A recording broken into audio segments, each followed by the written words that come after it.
लो प्रेम धन करुणा प्रचुर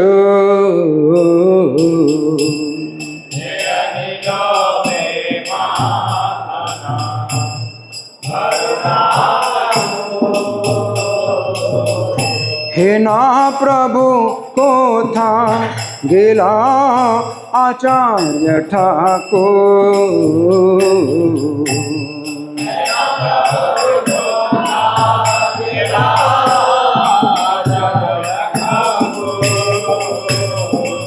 हेना प्रभु को था गिला गदाधर पंडित ठाकुर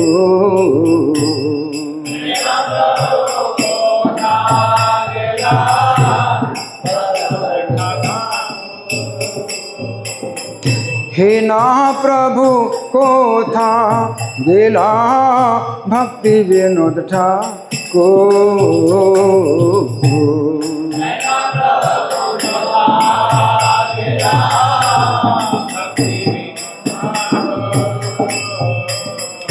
कहाँ मोरा स्वरूप रूप कहाँ सनातन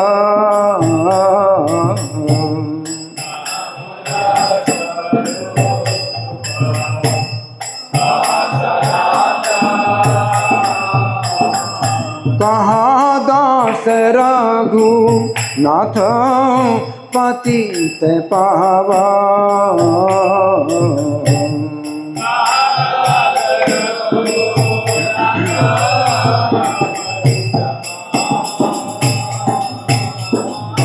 कहाँ मोरा भट्ट जुग कहाँ कबीरा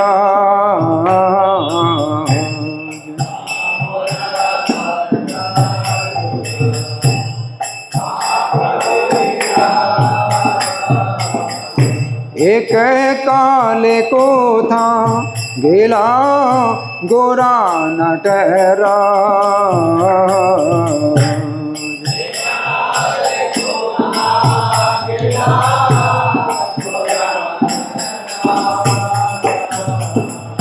पाषाण को देवो माथा अनाले पसेबो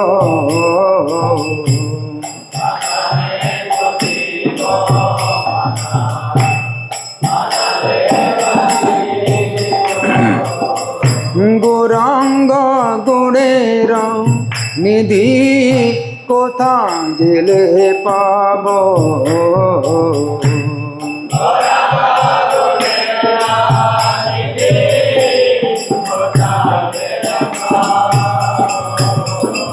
से सब संगीरा संगे जे कैलो बिला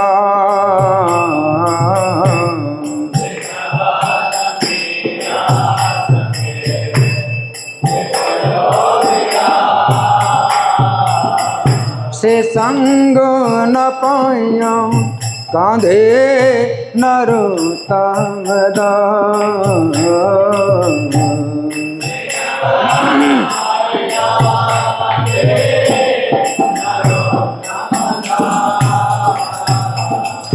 जय वैष्णव ठाकुर वैष्णव ठाकुर वैष्णव ठाकुर जय वैष्णव ठाकुर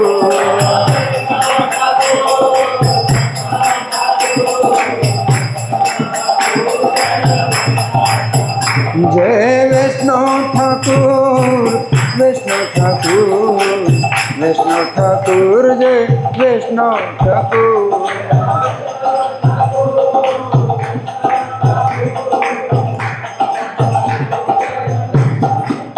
नित्य गौर हरि बोल हरि बोल हरि बोल हरि बोल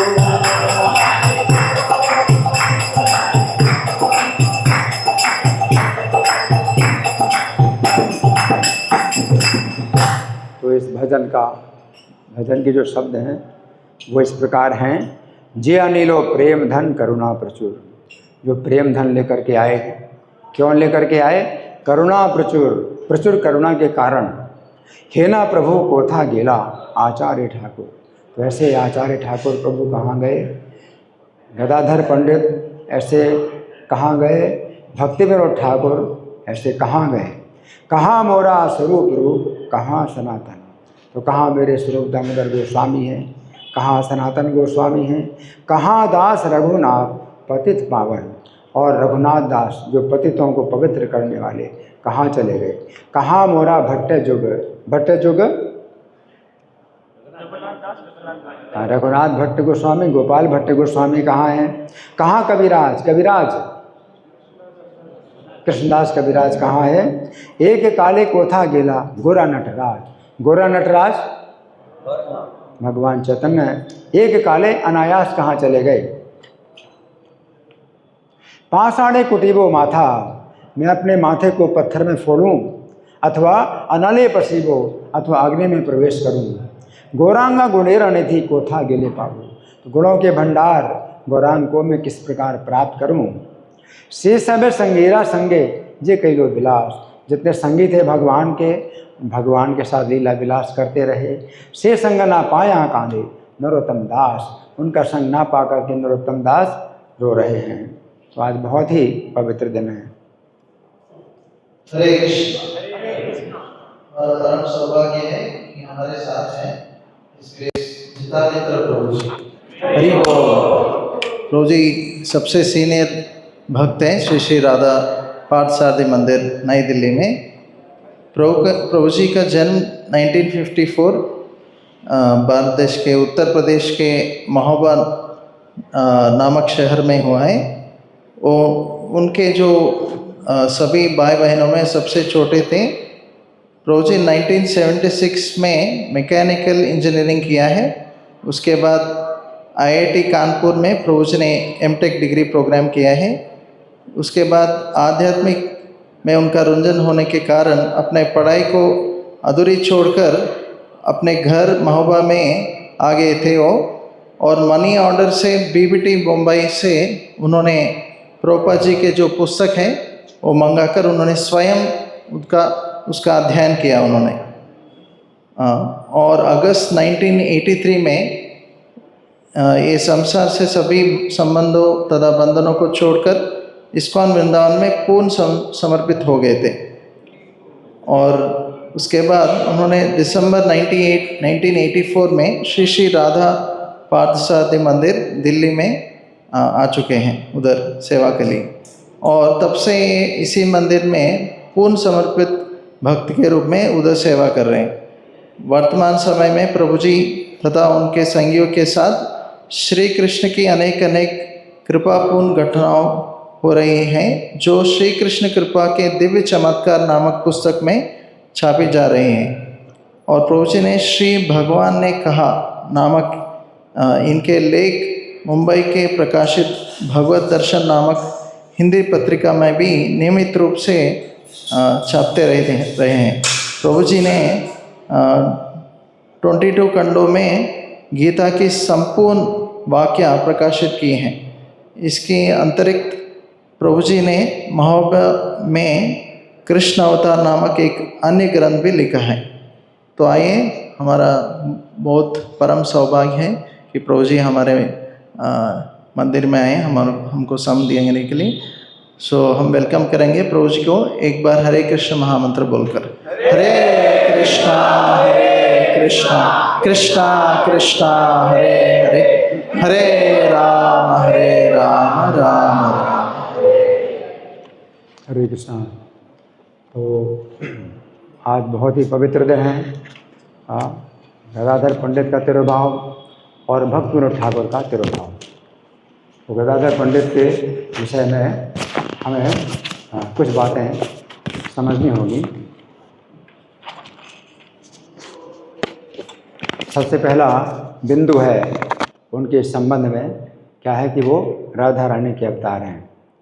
पंच तत्व में हम लोग इनका नाम हमेशा लेते हैं। जितने माला जप करते हैं तो हर माला के पहले आप 5 नाम लेते हैं, उनमें से गदाधर पंडित का भी नाम होता है। पंच तत्व में सबसे पहले तत्व हैं श्री कृष्ण चैतन्य, जो स्वयं श्री कृष्ण हैं। प्रभु नित्यानंद दूसरे तत्व हैं जो बलराम हैं। और फिर तीसरे श्री अद्वैत आचार्य हैं, वो महाविष्णु हैं। फिर अद्वैत गदाधर चौथे हैं, जो कि राधा रानी की अवतार हैं। और पांचवें श्रीवास पंडित, जो नारद जी के अवतार हैं। तो गदाधर पंडित का आज जो तिरुभाव दिवस है, वैसे तो शक्ति तत्व ये राधा रानी है, तो तिरुभाव दिवस तो नहीं मनाया जाता, परंतु इस जो है लीला में, भगवान गौर लीला में जो है वे पुरुष रूप में प्रकट हुए। भगवान है जो है भगवान के साथ में गदाधर पंडित पुरुष रूप में प्रकट हुए। क्यों? क्योंकि राधा रानी कृष्ण का संग नहीं छोड़ सकते, और इस अवतार में भगवान चूँकि संन्यास लेंगे तो स्त्रियों के संग से दूर रहेंगे, सन्यासी हैं। तो राधा रानी और जितनी भी उनकी मंजरियाँ, सखियाँ, सब जो है पुरुष रूप में प्रकट हुई, क्योंकि कृष्ण का उनको संग चाहिए। और चूँकि कृष्ण सन्यासी बनेंगे तो जितनी भी स्त्रियाँ हैं सब पुरुष रूप में उनकी संगति में रहेंगी। तो राधा रानी स्वयं है ना, इनका बहुत निकट का संबंध था। तो एक घटना मैं आपको सुनाना चाहता हूँ। जो गौर गदाधर का जो मंदिर है मायापुर में, तो वहाँ का दर्शन मुझे कैसे हुआ, सन 2020 तक मेरा नियम ये था कि मैं कहीं भी जाऊँ, चाहे मायापुर जाऊँ, बम्बई, कलकत्ता, कहीं भी जाऊँ, उसी दिन वापस जाता था ईस्ट ऑफ कैलाश वाले मंदिर की मंगल आरती के लिए, उसी दिन वापस जाता था। तो ये 8 अप्रैल 2019 की बात है कि मैं उड़ान से कलकत्ता एयरपोर्ट पहुंचा और वहाँ से फिर मायापुर पहुंचा। तो राधापति गोपीनाथ प्रभु ने मुझे उन स्थानों के दर्शन कराए, मायापुर के स्थानों के जितना संभव हो सकता था, क्योंकि मुझे तो वापस उसी दिन आना था। तो फिर जब 2 बज गया तो चांपाहाटी हम लोग गए गौर गदाधर के दर्शन करने के लिए। और ये गौर गदाधर, ये दोनों जो मूर्तियां हैं, ये स्वयं प्रकट हुई हैं, स्वयं प्रकट हुए हैं। मतलब इनका दर्शन कोई साधारण बात नहीं है, बहुत बड़ी बात है कि भगवान जो है गौरांग और गदाधर ये दोनों जो है प्रकट हुए, स्वयं प्रकट हुए। तो वहाँ का नियम यह है कि 12:30 बजे मंदिर बंद हो जाता है और हम पहुँचे 2 बजे, तो दर्शन की कोई संभावना नहीं थी, है ना। अब 2 बजे दर्शन कैसे होगा, और मेरा नियम तो अब वापस जाना है, तो दर्शन नहीं हो सकता। तो मैं तो निराश हो गया। लेकिन वहाँ के नित्यानंद ब्रह्मचारी जो पुजारी थे, उन्होंने अपना अनुभव बताया कि क्या हुआ कि गौर गदाधर मुझे दर्शन देना चाहते थे। उनको पता था कि मैं 2 बजे आऊँगा और फिर दर्शन अगर नहीं मिले तो वापस लौट जाऊँगा। तो गौर गदाधर जो है उन्होंने पुजारी को बीमार कर दिया तो 12 बजे जो भोग लगाना था वो 2 बजे उसने भोग लगाया, 2 बजे भोग लगाया है। और जब हम 2 बजे पहुँचे तो पुजारी बोले अब दर्शन खुलने वाले हैं। इस प्रकार से उन्होंने जो है हमें दर्शन दिया, क्योंकि हम तो कुछ भी नहीं समझ सकते कि आगे क्या होने वाला है। ये भगवान आगे का, पीछे का, है ना, सब कुछ जानते हैं, अंदर का, बाहर का, सब कुछ जानते हैं, है ना। उनको पता है मेरा नियम क्या है। तो इस तरह से उन्होंने दर्शन दिए, है ना। तो ये गदाधर पंडित का जो है जो आविर्भाव होता है, तो भगवान चैतन्य के आविर्भाव के 2 महीने के बाद इनका आविर्भाव होता है ना।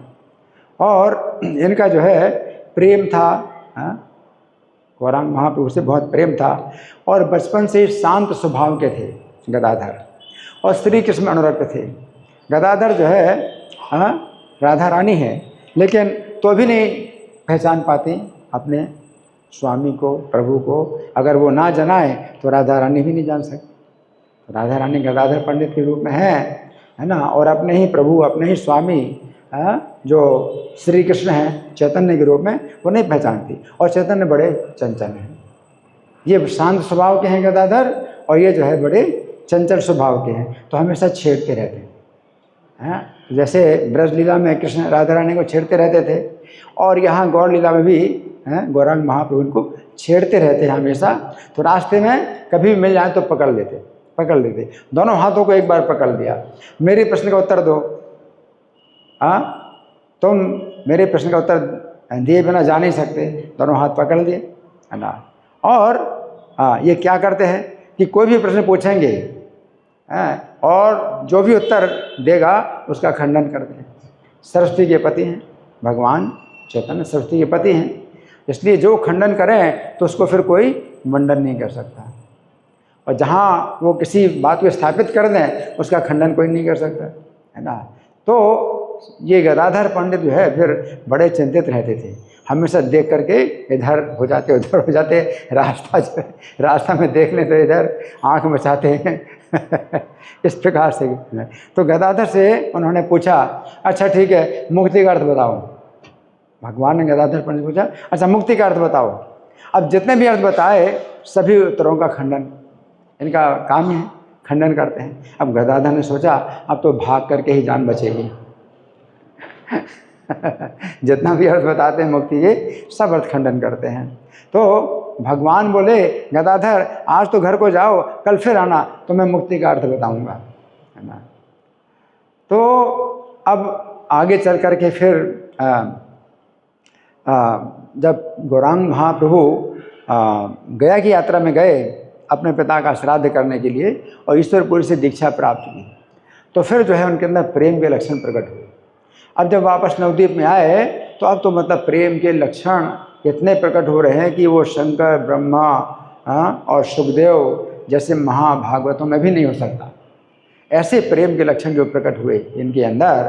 तो उस समय क्या था कि गदाधर अब जो है साथ में रहने लगे, अब साथ में रहने लगे, क्योंकि अब इनकी चंचलता बिल्कुल समाप्त हो गई और एकदम दिन रात रो रहे हैं कृष्ण के प्रेम में, कृष्ण के विरह में रो रहे हैं, कृष्ण कहाँ हैं, कृष्ण कहाँ हैं, व्याकुल होते हैं।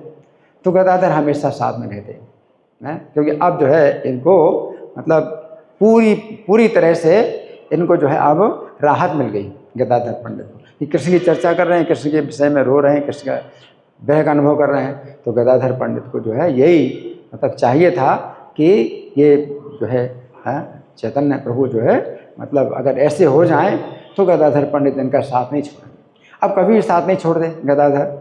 तो एक बार कृष्ण जो है ये चैतन्य महाप्रभु कृष्ण के विरह में इतने जो है व्याकुल हो गए, गदाधर से पूछते हैं कृष्ण कहाँ है, वो सांवला कहाँ है, वो गोवर्धनधारी कहाँ है, कहाँ है, कहाँ है, इस तरह से बोल रहे, कहाँ है, कहाँ है। तो गदाधर ने मतलब कहा, अरे कृष्ण तो निरंतर आपके हृदय में है।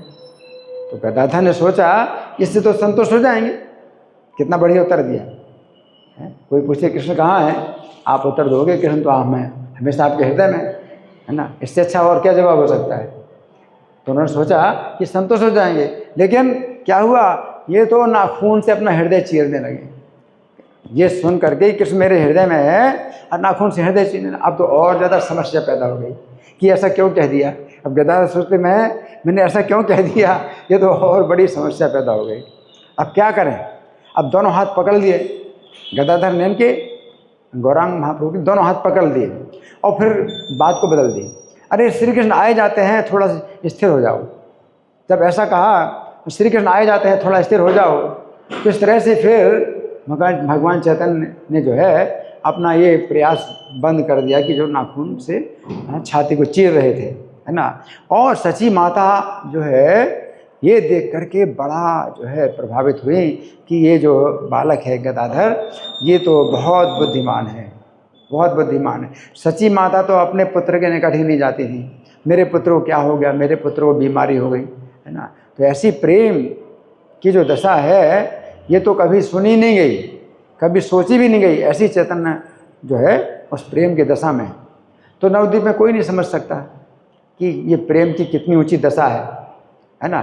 तो सची माता भी जो है डर के मारे भगवान चैतन्य के पास नहीं आती थी। लेकिन जब सची माता ने देखा गदाधर की कितनी जो है ये बुद्धि है कि तुरंत ही इस अनिष्ट घटना को जो है रोक दिया कि ये तो अपनी छाती चीर लेते, है ना। तो सची माता जो है जब कहा कि इस बालक में तो बड़ी बुद्धि है, तो बोली गदाधर से कि हे वत्स तुम हमेशा इसके साथ में रहो, नहीं तो किस समय पता नहीं क्या हो जाए, है ना।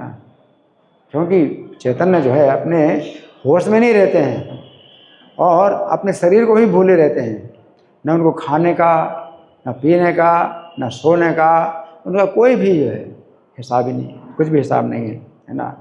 अब बाद में जब चैतन्य महाप्रभु संन्यास लिया, जब संन्यास लिया तो माता का आदेश था कि जगन्नाथपुरी में रहना, जगन्नाथपुरी में तुम रहोगे तो नवद्वीप से जगन्नाथपुरी आने जाने वालों के द्वारा मुझे तुम्हारा समाचार मिलता रहेगा। तो माता की आज्ञा से बंधे होने के कारण चैतन्य महाप्रभु जो है जगन्नाथपुरी में उन्होंने स्थायी निवास बना लिया।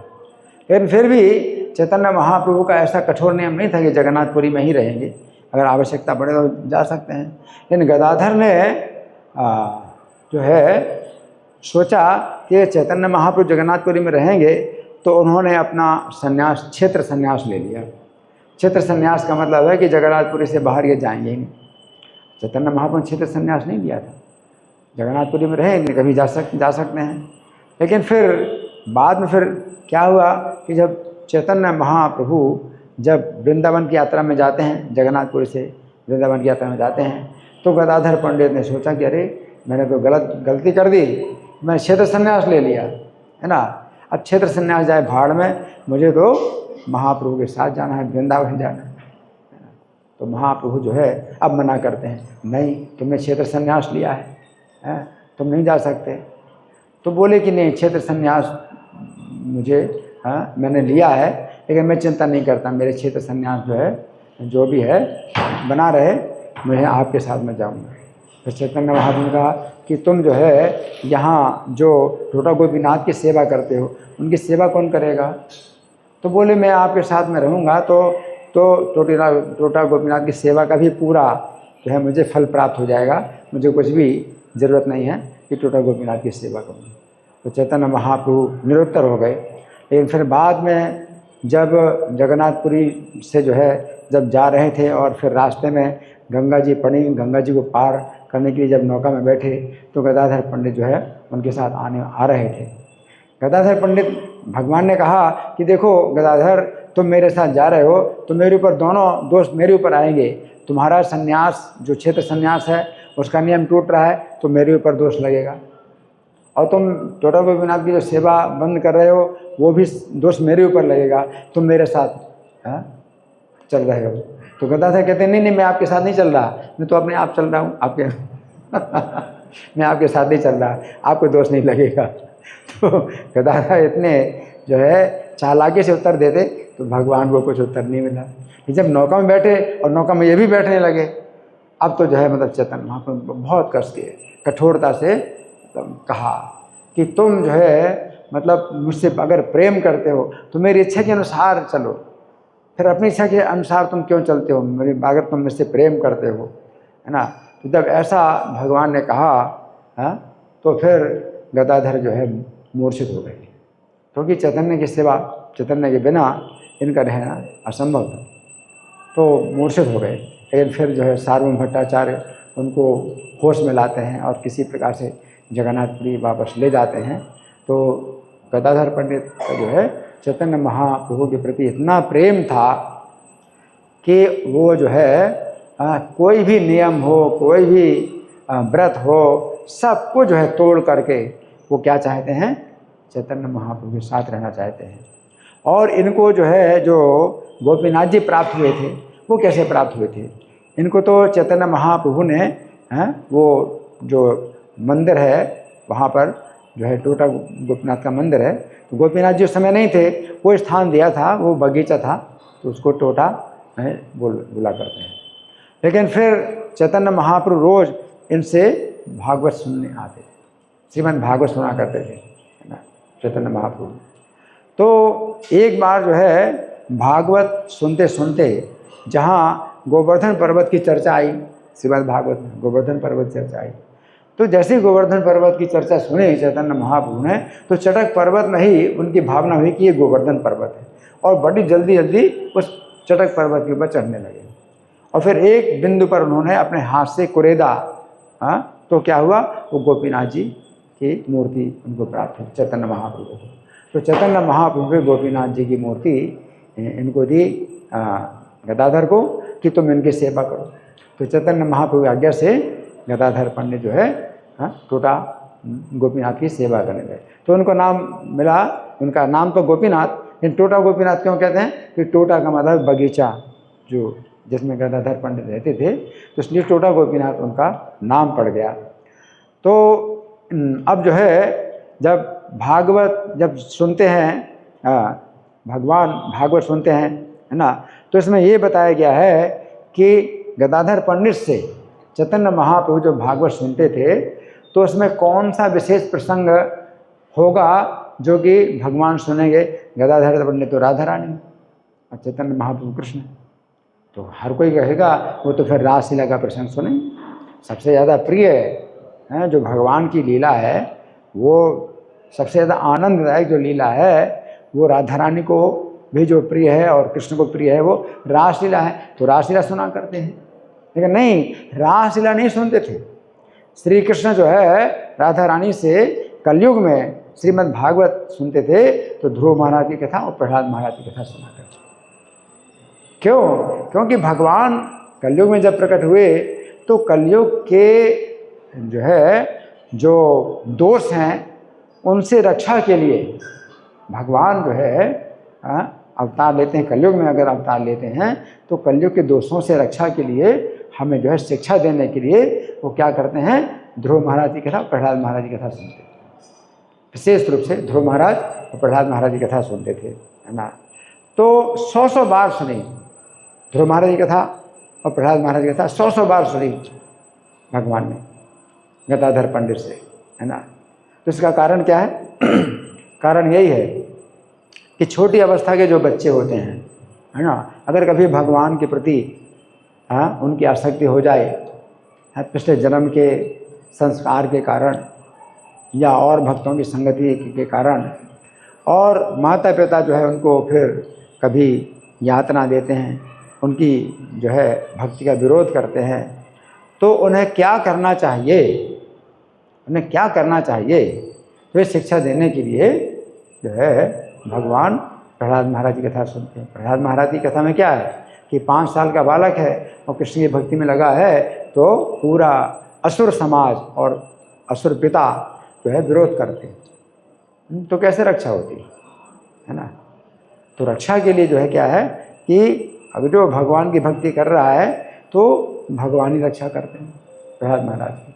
और ध्रुव महाराज 5 साल के बालक थे तो भजन में तो नहीं लगे थे, लेकिन पिता की ओर से भी अन्याय हुआ और जो सौतेली माता उसकी ओर से भी अन्याय हुआ और कोई सुनने वाला नहीं, कोई नहीं सुनता।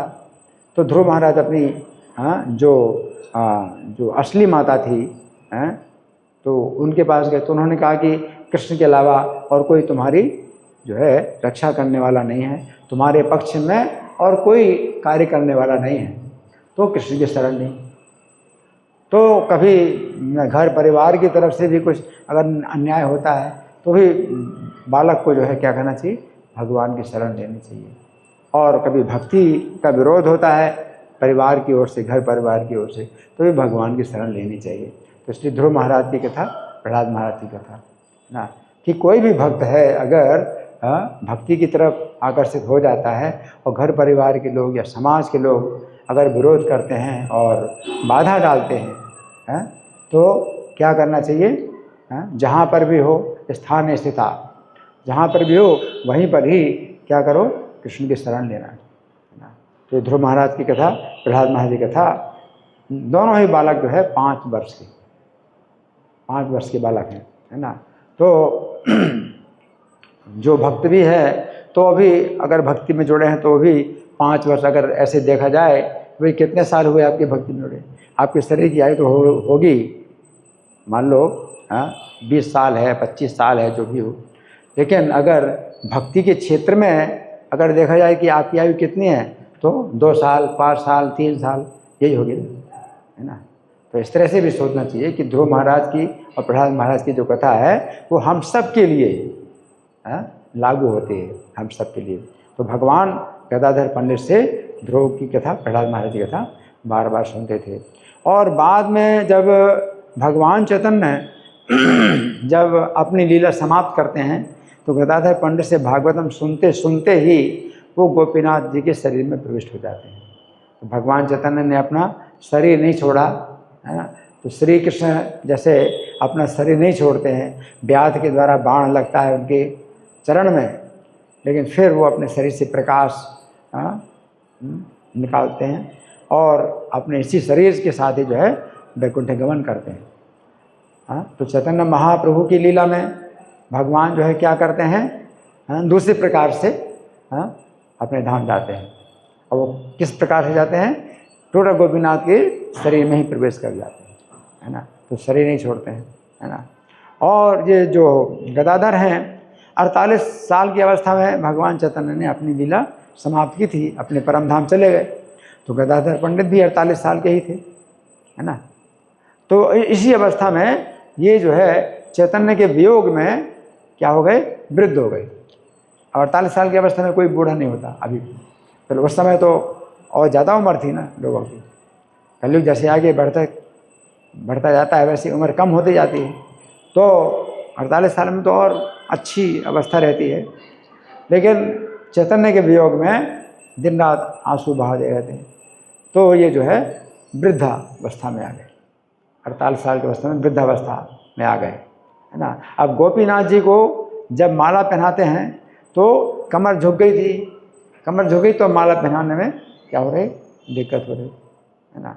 जब दिक्कत हो रही तो सोच रहे थे, गदाधर पंडित सोच रहे थे कि ये सेवा मैं किसी और को दूँ, किसी और को दूँ।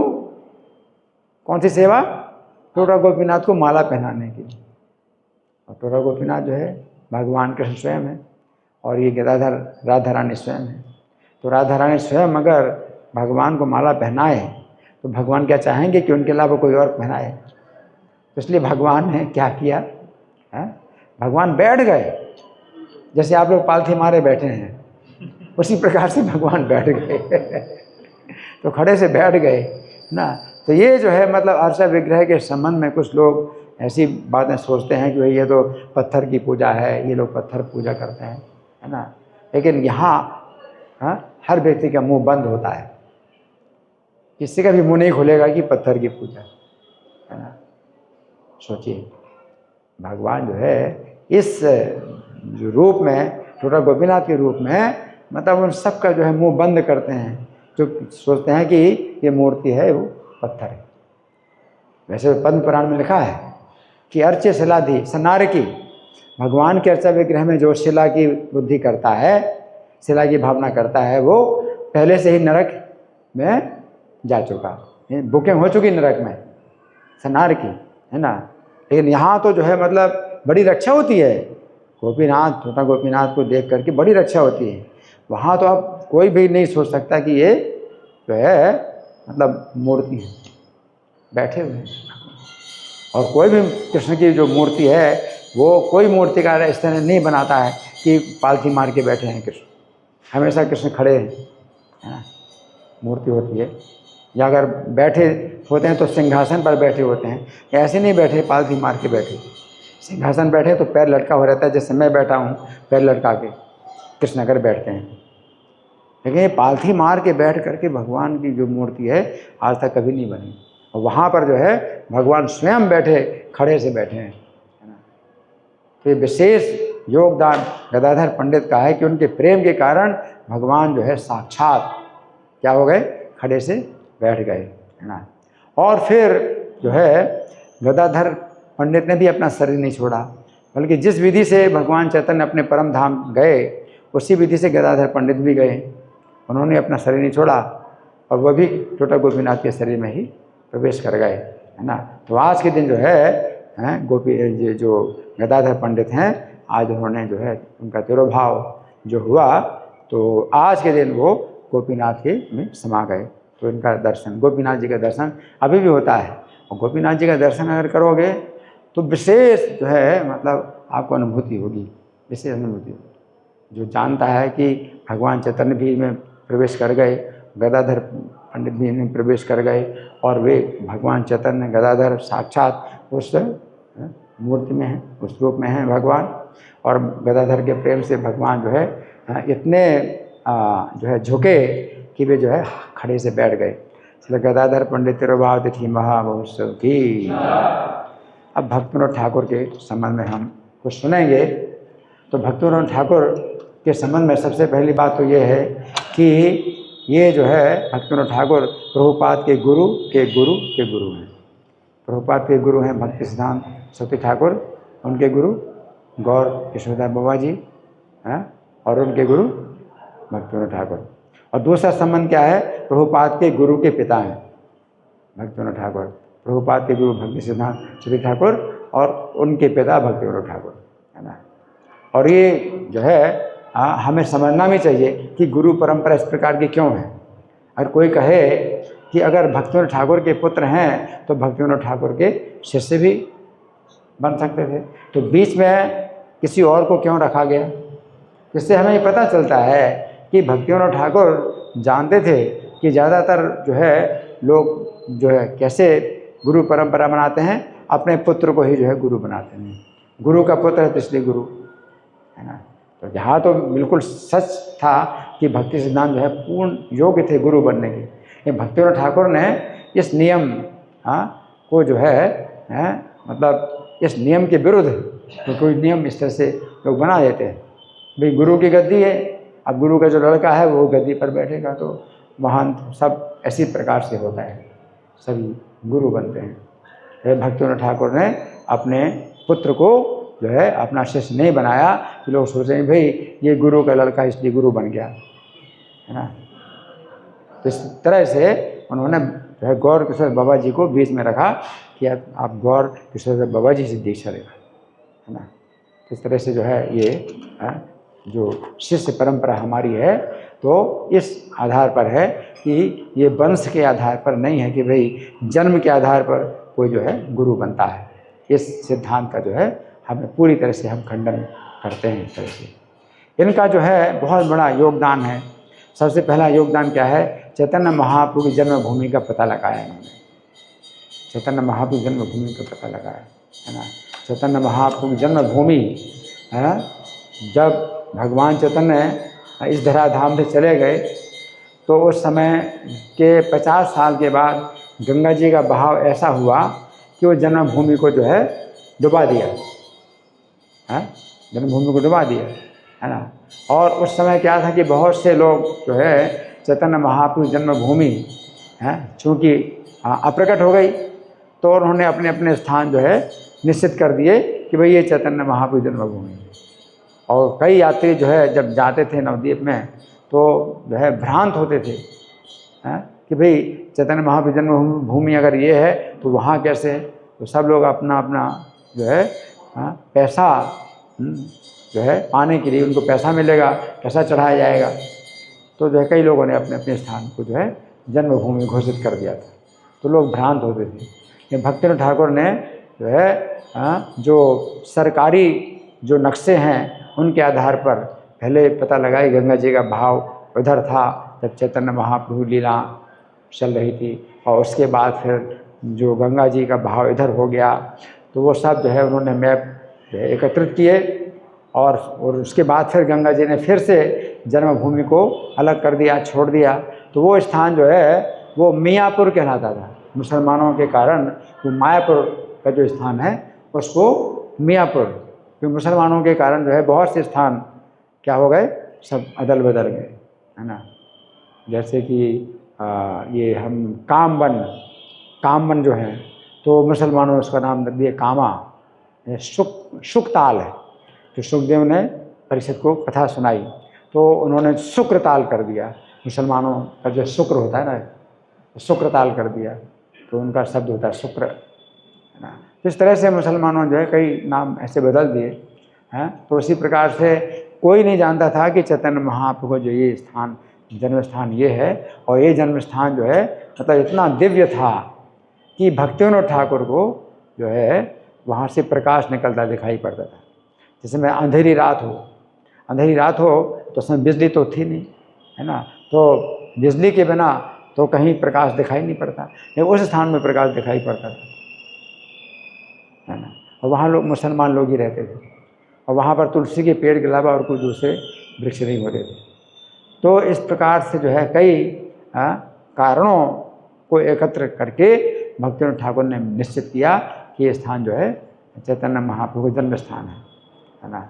और इसके बाद फिर इस स्थान को का पुष्टिकरण करने के लिए भक्तिविनोद ठाकुर जो उनके गुरु थे जगन्नाथ दास बाबा जी, तो उनको जो है अपने जो कंधे में रख करके दे गए। कंधे में झप्पान बोलते हैं टोकरी को, जिसमें कि वो उकड़ू बैठ जाते थे। जगन्नाथ दास बाबा जी 120 साल की उम्र, तो उकड़ू बैठ जाते थे और उनका सेवक बिहारी दास जो है कंधे में रख करके चलता था। तो जब भक्तिविनोद ठाकुर जो है उनको लेके गए थे, तो जगन्नाथ दास बाबा जी की आंखें भी जो है क्या हो गई थी, बंद हो गई थी। 120 साल की उम्र में ये जो अपनी पलकें होती ना, इतनी झूल गई कि पर्दा बन गया।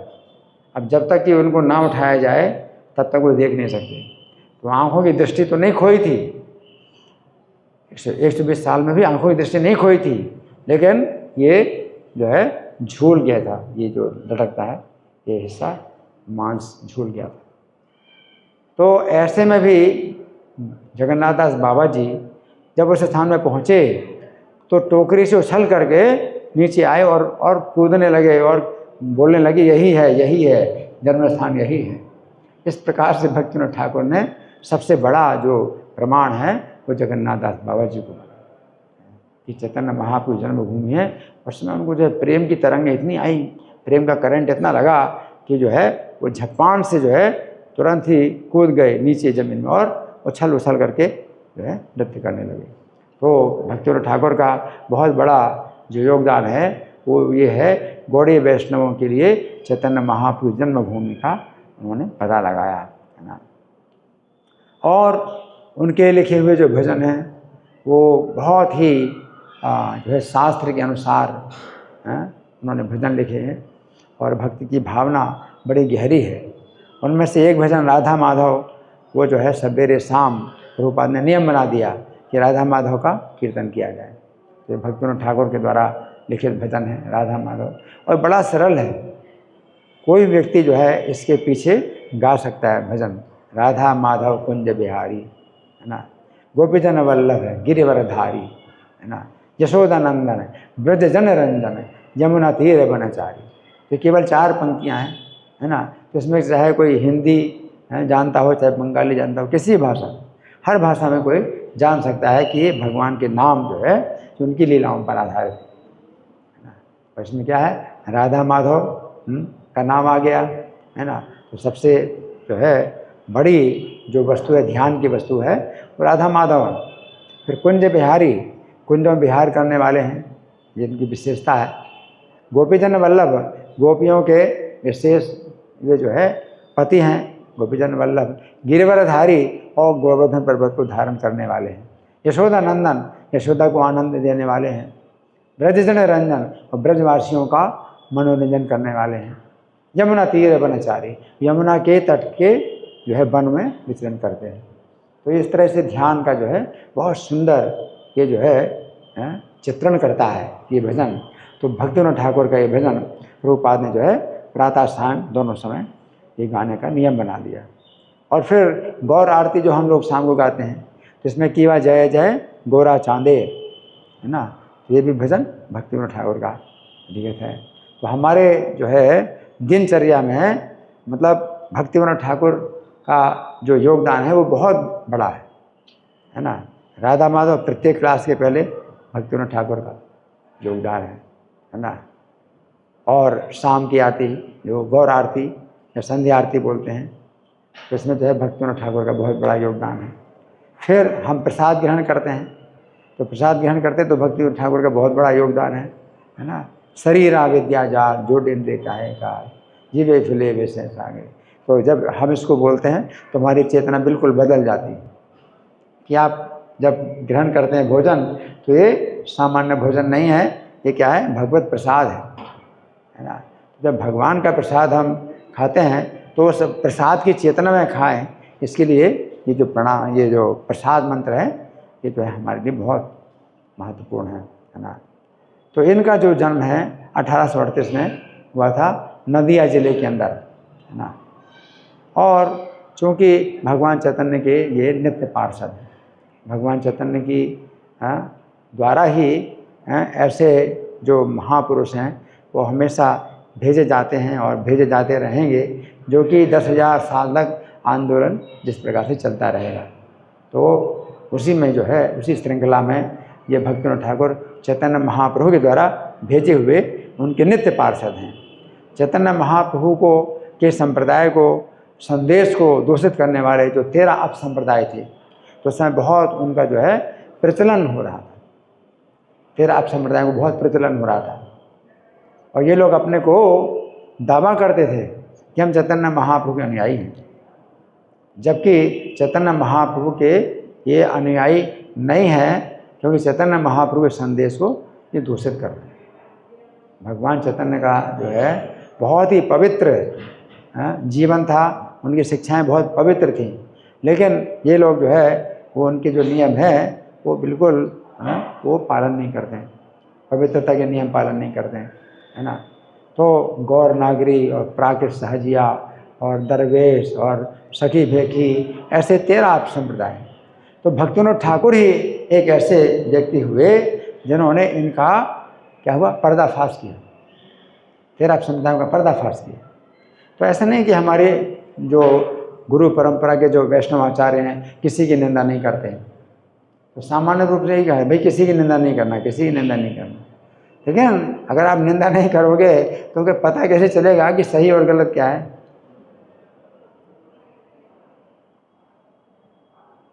उस समय जो है ये जो 13 संप्रदाय के जो व्यक्ति लोग थे अपने को वैष्णव बोलते थे, और मानव समाज में जो पढ़े लिखे जो थे लोग वो वैष्णव के नाम से ही नफरत करने लगे।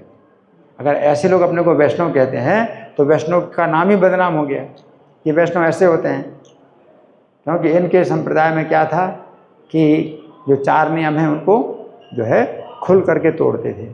जैसे कि व्यभिचार, तो खुल करके व्यभिचार करते हैं, नशा खुल करके नशा करते हैं। तो समाज में क्या होगा, ये नशा करते हैं, ये व्यभिचार करते हैं, ये वैष्णव। तो वैष्णव नाम से ही लोगों को नफरत होने लगी। ये भक्तिविनोद ठाकुर ने जो है जब ये उजागर किया कि ये लोग जो है ये चैतन्य महाप्रभु के संप्रदाय में नहीं है ना, ये जो है वो प्रामाणिक वैष्णव नहीं है ना, और इनकी निंदा की। तो इसलिए निंदा करना बहुत ज़रूरी है ना। अगर आप निंदा नहीं करेंगे तो फिर आप वो वैष्णव नहीं बन सकते हैं जो कि हमारे जैसे जो पूर्ववर्ती आचार्य थे, है ना। तो ये चैतन्य महाप्रभु संदेश को दूषित करने वाले 13 संप्रदाय थे, है ना। तो इनका जो है बहुत विशेष योगदान प्रचार में है और प्रचुर लेखन कार्य इनका जो है बहुत ज़्यादा हुआ, है ना। रात में 10 बजे से सवेरे 4 बजे तक 6 घंटे क्या करते थे, लेखन कार्य करते थे, ग्रंथ लिखते थे, है ना। तो ग्रंथ लिखते थे कितना, 6 घंटा ग्रंथ लिखते रात्रि में ये कार्य करते थे ग्रंथ लिखने का। क्यों, उस समय कोई नहीं मतलब जागता, इनके घर के भी सब लोग सो जाते हैं, कोई बाहर व्यक्ति नहीं आएगा। तो ये इतना जो है समय जो है ये ग्रंथ लिखते थे। अंग्रेजी में भी ग्रंथ लिखे, बंगाली भाषा में ग्रंथ लिखे, है ना।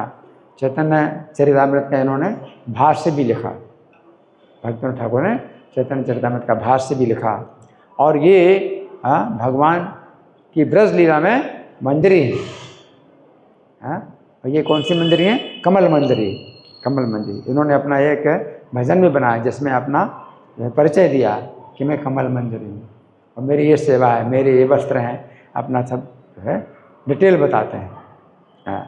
और जब इन्हें शरीर छोड़ना था तो अपने जीवन के अंतिम 4 साल पहले जो है इन्होंने बाबा जी वेश प्राप्त किया था और केवल ध्यान करते थे। अपने घर में ही एक अलग कमरे में केवल ध्यान करते थे, कुछ बात नहीं करते थे।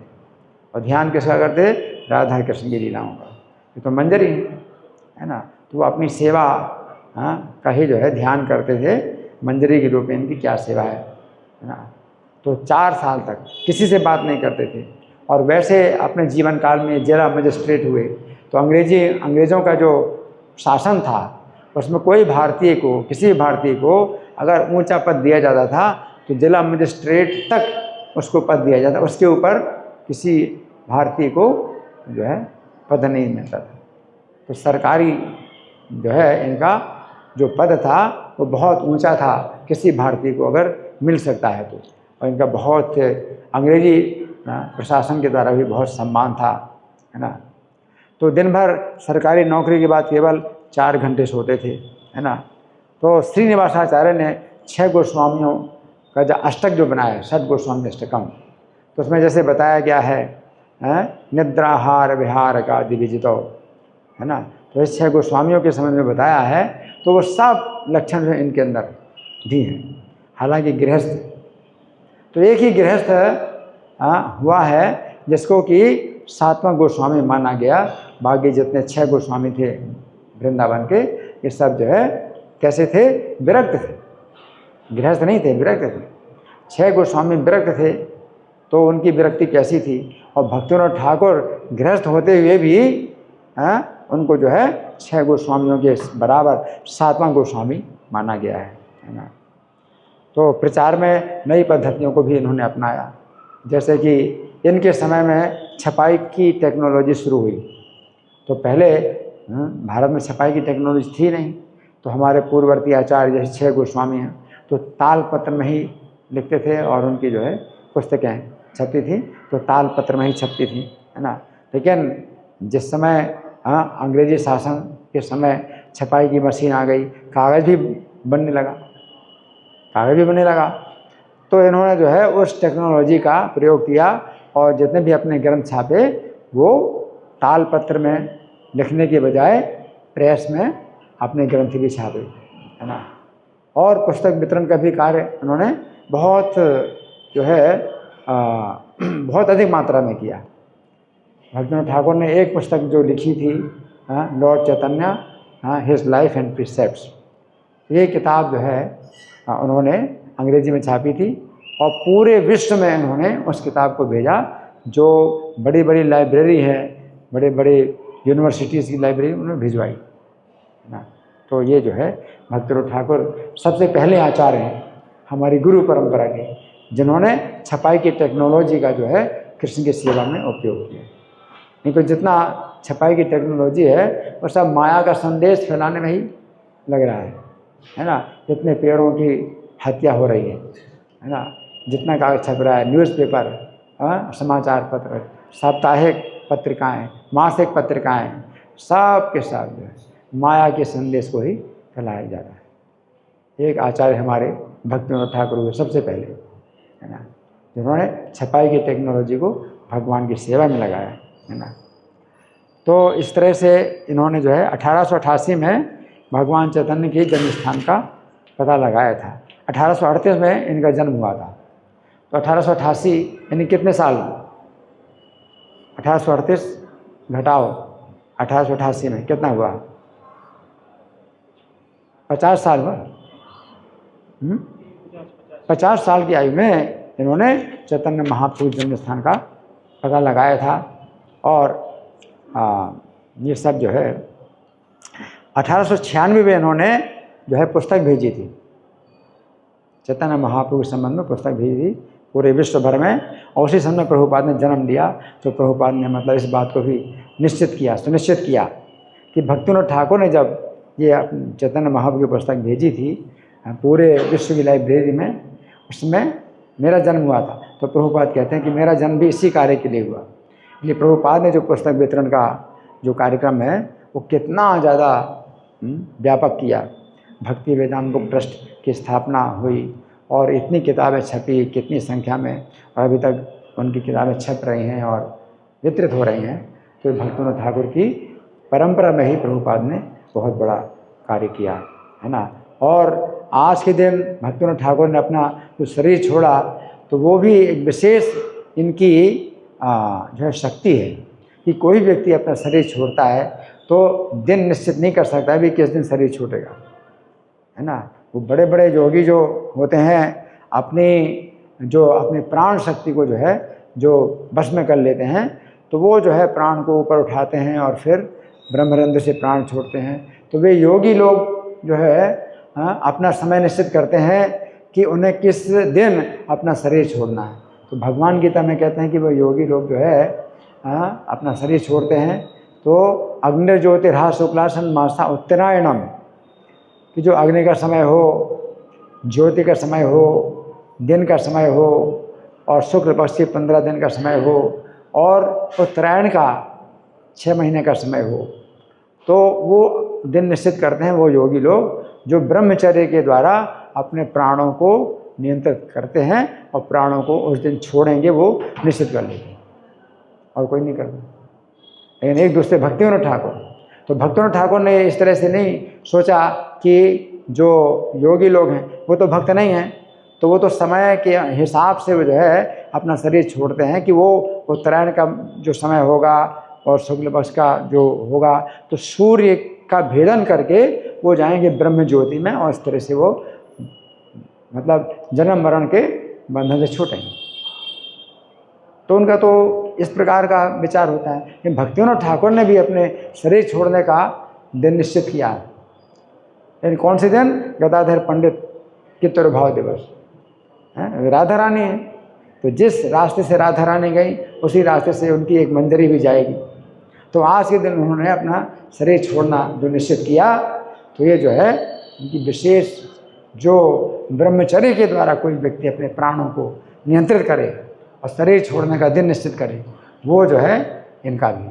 लेकिन ये जो है वो नहीं सोचते कि भाई ये उत्तरायण का समय है या दक्षिणायन का है या कृष्ण पक्ष है या शुक्ल पक्ष है, वो नहीं सोचते। केवल गदाधर पंडित इनकी स्वामिनी है राधा रानी, तो जिस मार्ग से अपनी स्वामिनी गई हैं उसी मार्ग से मंजरी भी जाएगी उनकी लीला में, उनकी सेवा में। श्रील भक्तिविनोद ठाकुर तिरुभाव तिथि महामहोत्सव, हरे कृष्ण। तो आज रथ यात्रा के विषय में भी हमें कुछ चर्चा करनी है, तो अभी हमारे पास कितना समय है मैं आपसे पूछ रहा हूँ। रथ यात्रा की चर्चा करनी है, हमारे पास कितना समय है? और 5 मिनट क्वेश्चन आंसर दो, धन्यवाद। तो और 5 मिनट के लिए हमारे पास कुछ समय है। तो एक तो जगन्नाथ जी की एक बड़ी अद्भुत लीला कि मैं आपको घटना सुनाना चाहता हूँ कि ये घटना दिनांक 28 अगस्त 2013 की है। जन्माष्टमी का दिन था।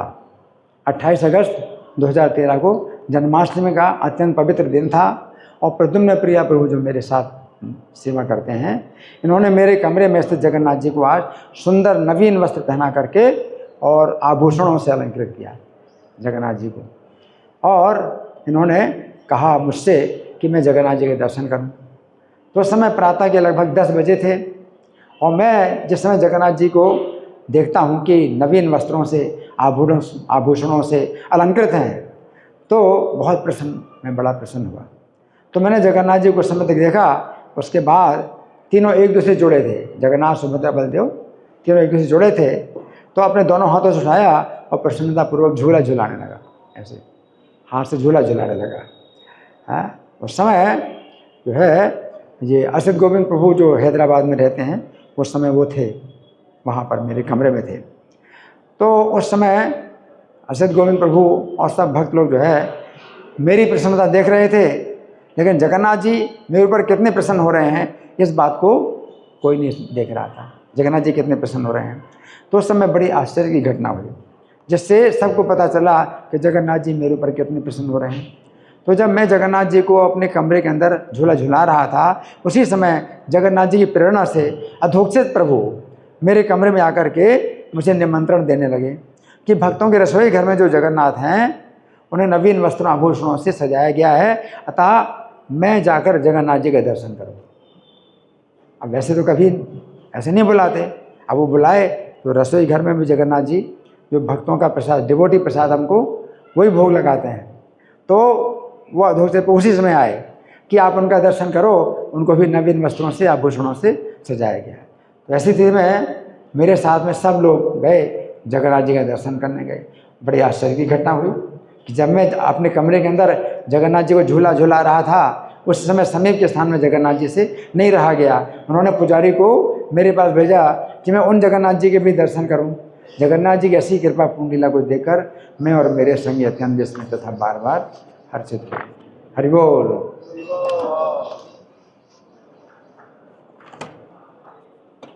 तो जगन्नाथ जी का जो रथ है जब चलता है तो चैतन्य चरितामृत की मध्य लीला के अध्याय संख्या 13 में बहुत वर्णन है उनका। भगवान चैतन्य महाप्रभु के नृत्य का भी बहुत विस्तार से वर्णन है और रथ का भी बड़ा जो है सुंदर वर्णन हुआ है। तो एक इसमें प्यार है 19वां प्यार। रथिर साजन देखी लोके चमत्कार, नव हेममय रथ सुमेरु आकार। इसमें क्या था कि रथ की सजावट देख करके हर व्यक्ति आश्चर्यचकित था और रथ जो है बिल्कुल सोने का जैसा लग रहा था कि सोने का जैसे बना हुआ है और सुमेरु पर्वत जैसा लग रहा है। तो सुमेरु पर्वत की ऊंचाई तो बहुत ज़्यादा है ना। सुमेरु पर्वत की ऊंचाई तो कितनी है? 84 लाख योजन है।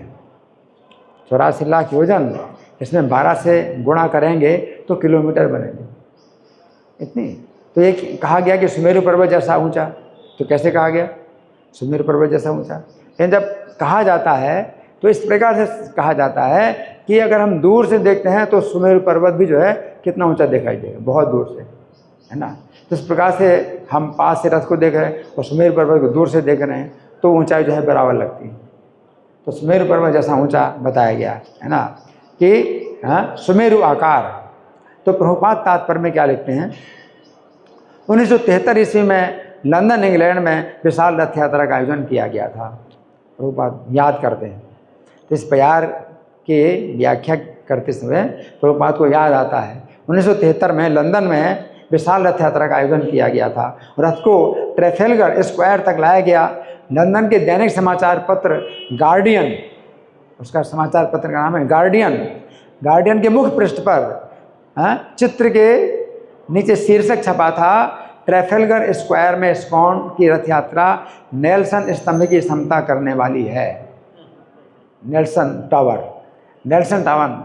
की क्षमता करने वाली है ना। तो नेल्सन टावर भी बहुत ऊंचा है, लेकिन अगर दूर से देखें तो वो भी उतना ही लगता है जितना रथ है ना। तो नेल्सन टावर लॉर्ड नेल्सन की अत्यंत प्रभावशाली मूर्ति है और काफ़ी दूर से दिखाई देती है। जिस तरह पुरी के निवासी रथ यात्रा के रथ की तुलना सुमेरु पर्वत से कर रहे थे, उससे लंदन के निवासियों ने रथ की क्षमता नेल्सन स्मारक से की, है ना। तो प्रभुपाद जो है इस बात का जो है विशेष रूप से स्मरण करते हैं कि जो भक्त लोग होते हैं वहाँ की तो जो पब्लिक है वो भक्त नहीं है ना। वहाँ की पब्लिक भक्त नहीं है, तो समाचार पत्र में फिर भी छापा, है ना। तो ये बहुत बड़ी उपलब्धि, प्रभुपाद जी की बहुत बड़ी उपलब्धि है ना कि जगन्नाथ जी रथ यात्रा उन्होंने जो है मतलब ऐसे स्थानों में निकाली। जगन्नाथपुरी तो धाम है, भगवान का धाम है, तो वहाँ रथ यात्रा निकलती है तो वो तो स्वाभाविक है। लेकिन प्रभुपाद ने जो है विदेशों में जो रथ यात्रा निकाली वो कितनी बड़ी बात है। और जगन्नाथ जी कैसे उनके जीवन में आए, तो ये जो बातें हैं वो बहुत जो है ये नाटकीय ढंग से, एक ड्रामेटिक तरीके से, नाटकीय तरीके से भगवान जगन्नाथ जो है प्रभुपाद के जीवन में आए। तो प्रभुपाद जब भारत छोड़ करके गए थे विदेश, तो जगन्नाथ जी को अपने साथ नहीं ले गए थे। जगन्नाथ जी के समय उनको सोचे नहीं था, उन्हें तो कृष्ण भावनामृत का प्रचार करना था, सिद्धांत का प्रचार करना था, भगवद गीता के सिद्धांत पर आधारित, है ना। लेकिन जगन्नाथ जी कैसे आए, है ना, कि राधा कृष्ण की पूजा करने के लिए बड़े कठोर विधि विधान है, पवित्रता के बहुत नियम हैं। जगन्नाथ जी की पूजा में इतने जो है कठोर नियम नहीं पवित्रता के। तो ये लोग जो है जगन्नाथ जी की पूजा कर सके। जगन्नाथ जी कैसे आए प्रभुपाद के जीवन में? तो प्रभुपाद जी जिस समय सैन फ्रांसिस्को में थे तो कुर्सी पर बैठे थे और पास में उनकी टेबल रखी थी, उस समय जप कर रहे थे या जो भी कर रहे थे। तो मालती जो उनकी शिष्या थी तो वो गई थी वो जहाँ पर वो होता है जो आयात गृह, उसको अंग्रेजी में क्या बोलते हैं?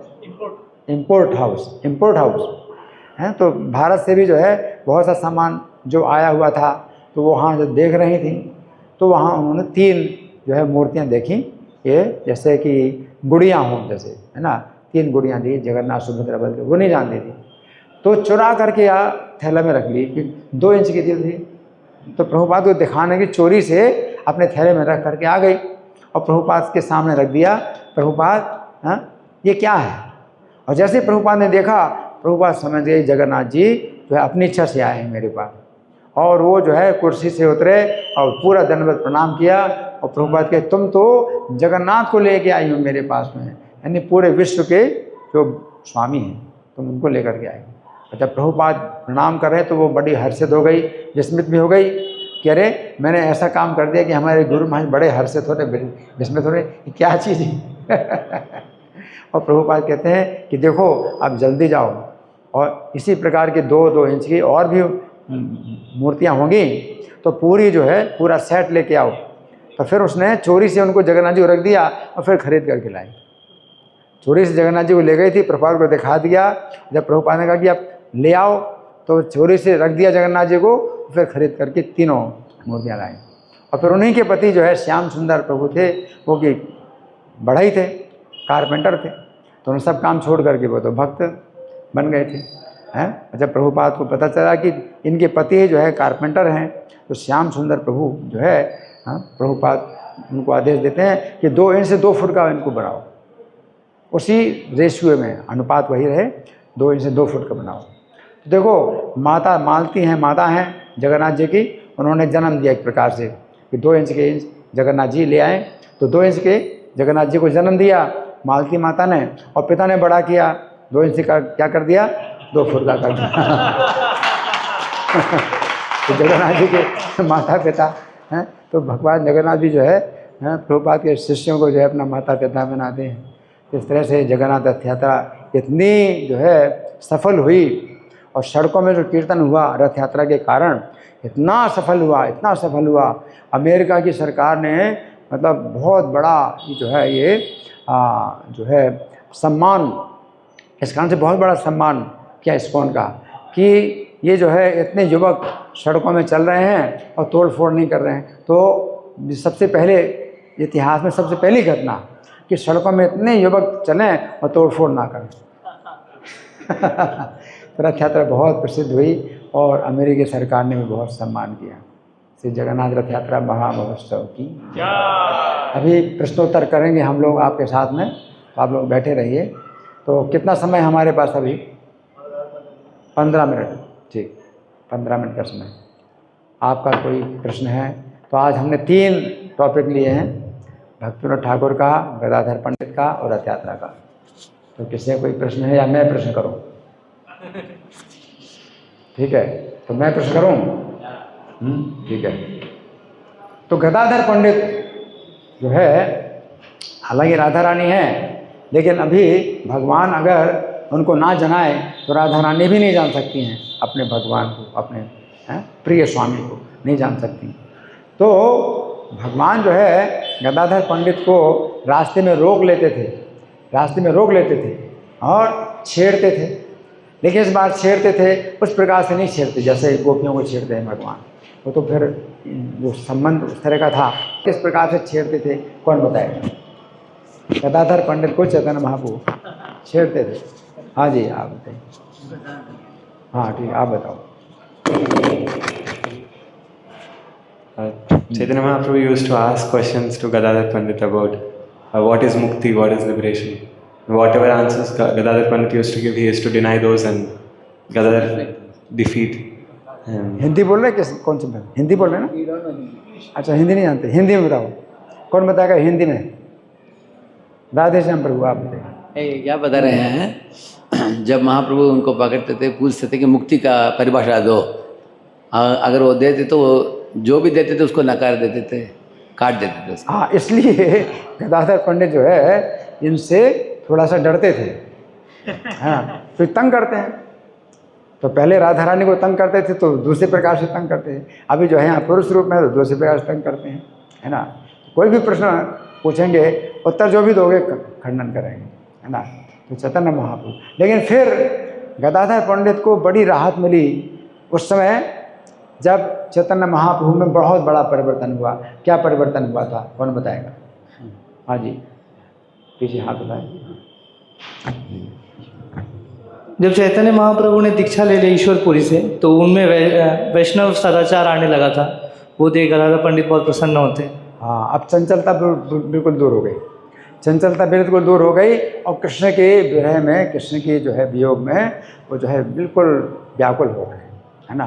तो गदाधर पंडित, अच्छा गदाधर पंडित ने बड़ी रक्षा की, चैतन्य महाप्रभु बड़ी रक्षा की, है ना। तो वो कौन सी घटना है जिसमें कि बहुत बड़ा अनिष्ट होने वाला था, गदाधर पंडित ने रक्षा की, वो घटना कौन बताएगा? और कोई? हाँ,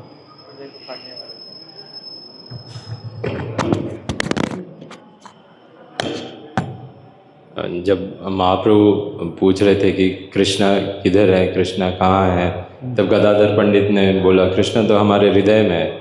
तो हृदय में है तो महाप्रभु अपना हृदय, अपना छाती चीरने लगे कि अब मेरे हृदय में माँ कृष्णा को ढूंढता हूँ। तो अब गदाधर पंडित ने फिर महाप्रभु को रोक लिया कि नहीं नहीं अभी रुक जाइए, कृष्णा आ जाएंगे। हाँ, आपने बात बदल दी, हाथ पकड़ लिया, थोड़ा सब्र करो, थोड़ा रुक जाओ, अभी आने वाले इस प्रकार से। तो सची माता को जो है फिर बड़ा मतलब राहत मिली।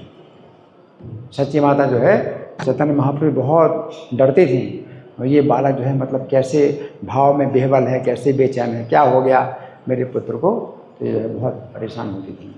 तो गदाधर पंडित के बारे में और कोई बात? मेरा एक प्रश्न था आपको। हाँ, हाँ, आप भगवत गीता का एक श्लोक का लंबा तात्पर्य लिखा था आपने, वो पूरा हो गया 18 अध्याय का? हाँ, वो तो हो गया, सन 18 में हुआ था, सन 18 में हो चुका, सन 18 में पूरा हो चुका, और 22 खंडों में 18 अध्याय पूरा सेट जो है मिलता है। हमारे ये प्रभु जी हैं, इनसे संपर्क करेंगे तो ये भेजते भी हैं, बाई पोस्ट भेजते हैं, और कई लोगों ने मंगाए हैं। अच्छा, बात है सर, हमने पढ़ा है कुछ, पुणे में हम लोगों ने खरीद की थी। प्रभु थोड़ा आप बता सकते हैं आपकी चैतन्य चरितामृत इत्यादि की आपकी पढ़ाई की शैली कैसे पढ़ते हैं आप, कैसे अध्ययन करते हैं शास्त्रों की? अच्छा, देखिए चैतन्य चरितामृत तो मैंने, और भागवत तो चैतन्य चरितामृत दोनों? हाँ, तो श्रीमद् भागवत जो है जब मैं इस्कॉन में नहीं था और मैंने एमटेक की पढ़ाई छोड़ करके जब मैं अपने घर आ गया था, तो श्रीमद् भागवत मेरे पास थी सुख सागर के रूप में। सुख सागर जो है उसमें क्या है कि ज़्यादा सिद्धांत नहीं है, कथा वस्तु जो है सुख सागर में मिलती है। तो 2-3 बार जब मैंने पढ़ा सुख सागर, तो उससे जो है कथा वस्तु का क्रम मुझे मालूम हो गई, कथा क्रम क्या है, और उसमें जो भगवान की लीलाएं और अवतारों की लीलाएं और भक्तों के जो चरित्र है, तो वो सब जो है मुझे एक प्रकार से कथा के रूप में कंठस्थ हो गए। परंतु फिर भी जो वैष्णव सिद्धांत है वो मुझे नहीं पता चला जब तक कि प्रभुपाद की पुस्तक हमें नहीं मिली। तो प्रभुपाद की पुस्तक सबसे पहले जो मुझे मिली थी, वो जब मैं IIT कानपुर में एमटेक कर रहा था, तो वहाँ की लाइब्रेरी में प्रभुपाद के द्वारा लिखित 3 खंड थे, पहले स्कंद के श्रीमद् भागवत के, अंग्रेजी में थे, और प्रभुपाद का नाम नहीं था, इस्कॉन का नाम नहीं था, भक्ति वेदांत बुक ट्रस्ट का नाम नहीं था। सन 65 में छपी थी किताबें, जब प्रभुपाद भारत में थे, तो प्रभुपाद का भी नाम नहीं था। और मुझे इस्कॉन के बारे में कुछ पता नहीं था। सन 78 की बात है, सन 77 में तो प्रभुपाद शरीर भी छोड़ चुके। 78 में मुझे इस्कॉन के बारे में कुछ पता नहीं था, ना भक्ति वेदांत बुक ट्रस्ट के बारे में, और प्रभुपाद का नाम भी नहीं था। AC भक्ति वेदांत स्वामी, उसमें हिज डिवाइन ग्रेस भी नहीं लिखा, और प्रभुपाद लास्ट में प्रभुपाद भी नहीं लिखा, और मैं सोच रहा हूँ चित्र भी नहीं था प्रभुपाद का। तो मैं सोचता कि इस व्यक्ति को कोई जानता नहीं है, और इसने जो है ऐसी व्याख्या लिखी है कि हर श्लोक में जो है वो भक्ति की दिशा में ही लिख रहे हैं। तो मुझे लगा कि इतना मतलब, क्योंकि गीता प्रेस गोरखपुर की किताब में मैं पढ़ता था, तो उसमें क्या था कि भक्ति और फिर वो ज्ञान, वो सब जो है मिक्स कर देते थे। तो फिर जो है बड़ा मतलब मन में भ्रांति पैदा होती थी। फिर भक्ति का कोई महत्व नहीं है, वो मुक्ति वो बताते, फिर मुक्ति निराकार, तो उसकी जो है करते हैं। फिर कभी भक्ति, तो वो मतलब बड़ा मतलब मैं भ्रांत था इस समय में। लेकिन जब ये प्रभुपाद की किताबें पढ़ी, 3 किताबें, तो वो जो है मुझे लगा कि भाई ऐसी भी व्याख्या हो सकती है क्या शास्त्रों में, और जो है मुझे वो दिशा मिली कि भाई एक ऐसी भी दिशा है। तो मैं फिर इस दिशा में भी मतलब प्रवचन देने लगा। जब मैं घर में आया तो फिर हिंदी में एक किताब मिली योग की पूर्णता प्रभुपाद की, और उसमें था सबसे ऊपर ही कृष्ण कृपा श्री मूर्ति ऐसी भक्ति वेदांत स्वामी प्रभुपाद। तो मैंने कहा ऐसी भक्ति वेदांत स्वामी तो मैं जानता हूँ, और यहाँ तो कृष्ण कृपा मूर्ति भी लिखा है और प्रभुपाद तो और लंबा नाम हो गया। तो बहुत विशेष व्यक्ति है, अभी तक मैं इसको तो कोई जानता नहीं है। ये तो फिर नीचे लिखा संस्थापक आचार्य अंतर्राष्ट्रीय श्री कृष्ण भावना में संघ। मैंने सोचा अरे बाप रे, ये तो पूरी दुनिया में इन्होंने संस्थापना कर दी है, संघ की स्थापना कर दी है, संस्थापक आचार्य हैं। फिर जब उल्टा पेश किया मैंने पीछे तो चित्र बना तो वृद्ध है, एक बूढ़े व्यक्ति का चित्र बना।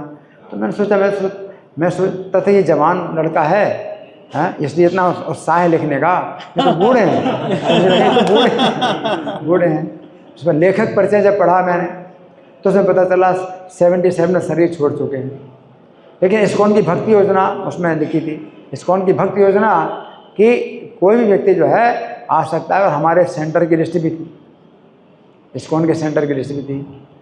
तो मैंने सोचा इतना तो मैं अभी तैयार नहीं हूँ कि मतलब जाऊँ सब कुछ छोड़ के, क्योंकि जीवन में कितनी असुविधाएं होंगी, हमारी सेटिंग शरीर की जो है सेटिंग बहुत सी इस तरह की है कि वहाँ पर जो है पता नहीं कैसे मैं रह पाऊँगा। तो भक्त बनने की का जो है विचार तो मैं नहीं कर पा रहा था। मैं सोच रहा था कि भाई है ऐसी सुविधा कि कोई भक्त बन सकता है। बम्बई में और कलकत्ता में पूरे मतलब भारत में बहुत से सेंटर की लिस्ट बनी थी। फिर मैंने सोचा कि एक फिर भी मेरे पास उपाय है। वो क्या था, उसमें लिखा था मुफ्त सूची पत्र के लिए लिखें, और उसमें जुहू का पता लिखा था, इस्कॉन जुहू। तो मैंने कहा ये तो बहुत अच्छी बात है, मुफ्त सूची पत्र मिल जाएगा। तो मैंने पोस्ट कार्ड भेजा, मुझे किताबों का मुफ्त सूची पत्र भेज दीजिए। तो मुफ्त सूची पत्र आ गया मेरे पास किताब। एक छोटी सी पुस्तिका थी, उसमें हर किताब का नाम था अंग्रेजी में, और अंग्रेजी में जो है उसका विषय वस्तु लिखा था और कीमत लिखी थी। तो मैंने 5 रुपये का मनी ऑर्डर भेजा। 2 रुपये की थी कृष्ण की ओर, और 2 रुपये की थी जन्म मृत्यु से परे, और 1 रुपये की थी प्रहलाद महाराज की दिव्य शिक्षा।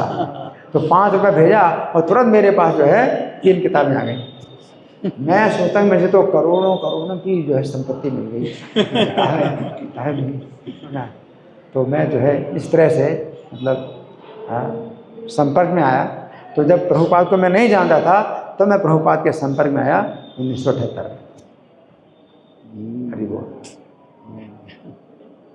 अच्छा, तो अब भक्तिविनोद ठाकुर के संबंध में कुछ मैं प्रश्न पूछूंगा, या किसी का कोई प्रश्न है मैं प्रश्न करूँ? आपका और एक प्रश्न पूछा था मैंने, आपकी दिनचर्या कैसा है, आपके पढ़ने की शैली कैसा है? अच्छा, देखिए इस्कॉन में आने के बाद मैं जो है अब तो ऐसा कुछ पढ़ाई नहीं करता हूँ, क्योंकि जो नियम है मंगल आरती का नियम है, और माला का जप करना है, और जो है गुरु पूजा है, और भागवतम क्लास है, और शाम को फिर गीता क्लास है। तो अब ऐसा नहीं है ना। मैंने गीता की जो व्याख्या लिखी जो 22 खंडों में, तो वो मेरे पास जो है कुछ पुस्तकें थीं, जो कि गीता प्रेस की भी कुछ पुस्तकें थीं, और विश्वनाथ चक्रवर्ती ठाकुर की भी टीका थी गीता पर। इस तरह से मेरे पास कुछ टीकाएँ थीं, तो उनसे मैंने कुछ निकाल करके जो टीकाएँ लिखी प्रभुपाद के सिद्धांत के अनुसार मैंने बना दिया गीता का। और गीता का जो है मैंने पूरा अभ्यास कर लिया था जब मैं इंजीनियरिंग कॉलेज इलाहाबाद में पढ़ता था। तो गीता के सब श्लोक याद कर लिए थे, लेकिन फिर भी सिद्धांत वही था, भक्ति का सिद्धांत नहीं। कि गीता में सामान्य लोग जो है गीता के सिद्धांत को वही मानते हैं, वही निर्विशेष। आप गीता को पढ़ लो तो आप जो है सब मतलब सर्वोच्च से आप बन जाओगे। तो मैं सोचा मुझे गीता याद हो जाएगी तो मैं सर्वोच्च हो जाऊँगा, सबसे ऊंचा बन जाऊँगा, मेरे से ऊपर कोई नहीं, ऐसा मैं सोचता था। लेकिन फिर वही बातें, समस्याएं बहुत आई जीवन में, है ना। तो जब मैं अपने घर में था तो माता पिता की ओर से भी उतना अनुमोदन नहीं मिलता था, अनुमति नहीं मिलती थी, तो इस तरह से भी समस्या आ रही थी। तो मैं इसको ज्वाइन कर लिया। तो बस वही है कि मेरा अध्ययन जो घर में हुआ था वो सुख सागर का अध्ययन हुआ था, क्योंकि श्रीमद् भागवत के रूप में था। और गीता की भी टीका जो मैंने पढ़ी थी वो बाल गंगाधर तिलक के द्वारा लिखी गीता थी, बहुत मोटी गीता थी, लेकिन वो भी जो है मतलब ऐसी थी, भक्ति रहित व्याख्या थी। वो सब मैंने पढ़ा था। और जब मैं इस्कॉन में आया तो फिर किताबों का अध्ययन करने का उतना हमें अवसर नहीं प्राप्त हुआ। हाँ, लेकिन एक बार जब मैं बीमार पड़ा था तो श्रीमद् भागवत का 8वां स्कंद रखा था कमरे में, तो 8वां स्कंद मैंने पढ़ा। तो प्रभुपाद के तात्पर्य से पढ़े मैंने तो श्रीमद् भागवत का। लेकिन मेरा जो नियम था कि सवेरे भागवतम क्लास में बैठना, शाम को गीता क्लास में बैठना, ये बहुत शक्तिशाली है, इसमें बहुत शक्ति है। इससे जो है मतलब हर प्रकार के भक्तों के जो है मैंने प्रवचन सुने, प्रभुपाद के शिष्यों के मैंने प्रवचन सुने, जो हिंदी में बोलने वाले, अंग्रेजी में बोलने वाले, सबके प्रवचन सुने। और शाम को फिर कोई गीता क्लास में बैठता नहीं तो गीता क्लास मैंने चलाया। तो इससे जो है जो मुझे शक्ति प्राप्त हुई, लिखने की शक्ति प्राप्त हुई और समझने की शक्ति प्राप्त हुई, वही मैं बता सकता हूँ कि मतलब बहुत बड़ी शक्ति प्राप्त हुई। वैसे मेरा कोई अध्ययन करने का कोई नियम नहीं था, बस जब क्लास देना है तो उसी समय ही तैयारी करना होता है क्लास की, तो मेरा ऐसा कोई अध्ययन का नियम नहीं। और कोई भागवतम में क्लास देना है तो श्रीधर स्वामी की टीका जो संस्कृत में है उस श्लोक की टीका मैं देख लेता हूँ, विश्वनाथ चक्रवर्ती ठाकुर की टीका अंग्रेजी में है उसको देख लेता हूँ। हाँ, बस यही है। और एक जो है श्रीमद् भागवत के जो है ये पद्य में अनुवाद, हिंदी में पद्यानुवाद मिला, वो तो बहुत आश्चर्य की बात है कि मैं कमरे में जब नहीं था, मैं डॉक्टर के पास गया था, कमरे का ताला लगा हुआ था, तो 5 पुस्तकें जो है श्रीमद् भागवत की मेरे कमरे में रखी थी। और किसने रखी अभी तक वो रहस्य बना हुआ है कि किसने रखी। वो गार्ड से पूछा, गार्ड से किसी ने चाबी नहीं मांगी, कैसे आई वो 5 किताबें। लेकिन वो किताबें विष्णुप्रिया देवी ने छापी हैं, उन्होंने हर श्लोक का जो है हिंदी पद्यानुवाद देखा है, हर श्लोक की कविता लिखी है। और भागवत के जो है 18,000 श्लोक जो 12 स्कंद हैं उनको 5 खंडों में उन्होंने कविता बनाई है। तो वो श्लोक की जो है जब मैं कोई श्लोक पर क्लास देता हूँ तो वो जो हिंदी पद्यानुवाद में कागज़ में लिख लेता हूँ, तो उस श्लोक की व्याख्या के बाद हिंदी पद्यानुवाद श्लोक का मैं पढ़ के सुनाता हूँ। विश्वनाथ चक्रवर्ती ठाकुर की टीका, श्रीधर स्वामी की टीका देखना है, प्रभुपाद का तात्पर्य देखना है और वो हिंदी पद्यानुवाद देखना है। इस तरह से मैं क्लास देता हूँ। हाँ, ठीक है। तो भक्तिविनोद ठाकुर के बारे में मैं प्रश्न कर रहा हूँ अभी। तो भक्तिविनोद ठाकुर